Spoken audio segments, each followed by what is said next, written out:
நான் அஃபர்மேஷன் கட்டாயம் சிறப்பாக பேசிட்டு தான் இருக்கேன். இந்த பிரபஞ்சத்துக்கிட்ட எல்லாமே கேட்குறேன், கிராட்டிடியூட் எழுதுகிறேன். ஆனாலும் எனக்கு நடக்க மாட்டேங்குது சார்.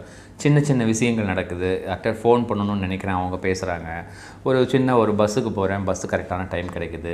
இந்த மாதிரி சின்ன சின்ன விஷயங்கள் தான் கிடைக்குது, பெரிய விஷயங்கள் கிடைக்க மாட்டேங்குது. அப்படிங்கிறவங்களுக்கு தான் இந்த ஷார்ட்ஸ் சிறப்பாக பாருங்கள். அதாவது நம்ம என்ன பண்ணுறோம்னாங்க, அஃபர்மேஷன் போடும்பொழுது 100% எனர்ஜியை சிறப்பாக போடுறீங்க, கிராட்டிடியூட் எழுதுறீங்க, பட் நோ யூஸ். காரணம் என்னென்னா, அதுக்கப்புறம் மனசில் ஏற்கனவே நடந்த கவலையை பிடிச்சி உட்காந்துக்கிறீங்க.